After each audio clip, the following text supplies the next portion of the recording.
आजच्या भागात असा ट्विस्ट पाहायला मिळाला की सगळं चित्र बदलून गेलं. ज्याला सगळे अपघात समजत होते ते निघालं एक मोठं नाटक. सुरुवात होते त्या घटनेपासून जिथे राजेश हॉस्पिटलमध्ये दाखवला जातो. डोक्याला बँडेज, आयसीयूमध्ये ॲडमिट आणि सगळ्यांच्या चेहऱ्यावर चिंता. अंजली पूर्णपणे घाबरलेली असते. तिला वाटत असतं की तिच्या नवऱ्याला खूप मोठी इजा झालीये. पण दुसरीकडे काहीतरी वेगळंच चालू असतं. राजेशचा हा अपघात नसून एक प्लॅन असतो.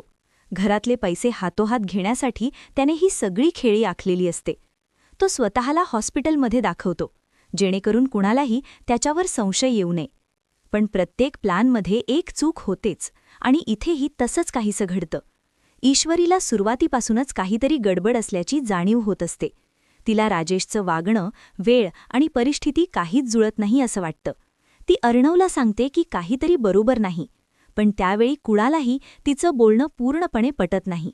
दरम्यान घरातले सगळे लोक राजेशची काळजी करत असतात आणि त्याच वेळेला मोठा गेम सुरू असतो. राजेश हॉस्पिटलमध्ये नसतोच. तो शांतपणे घरात लपून बसलेला असतो. योग्य वेळ साधून तो पैसे घेऊन तिथून निघून जातो आणि त्याचा पुढचा टप्पा सुरू होतो. तो थेट दादाला भेटतो, ज्याच्याकडे त्याचे काही पैसे देणे बाकी असतात. राजेश त्याला पैसे देतो आणि त्या संभाषणातून एक मोठं सत्य बाहेर येतं.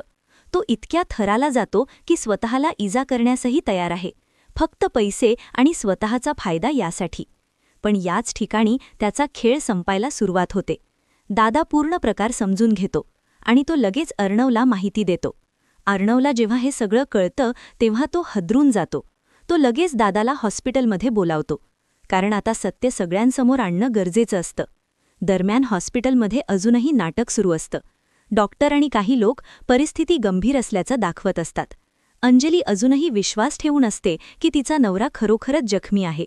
पण काही वेळातच सगळं बदलतं. दादा हॉस्पिटलमध्ये येतो आणि थेट सगळ्यांसमोर राजेशचा पर्दाफाश करतो. तो सांगतो की हा अपघात नाही तर एक बनावट खेळ आहे. राजेशने घरातून मोठी रक्कम चोरली आहे आणि स्वतःला वाचवण्यासाठी हे सगळं नाटक केलं आहे.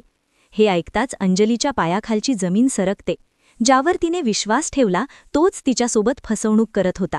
आता तिला समजतं की आत्तापर्यंत जे काही दिसत होतं ते खरं नव्हतंच. राजेश पूर्णपणे उघडा पडलेला असतो. त्याचं नाटक, त्याची योजना आणि त्याचा खरा चेहरा सगळं सगळ्यांसमोर येतं. आता प्रश्न फक्त एकच उरतो, अंजली पुढे काय करणार?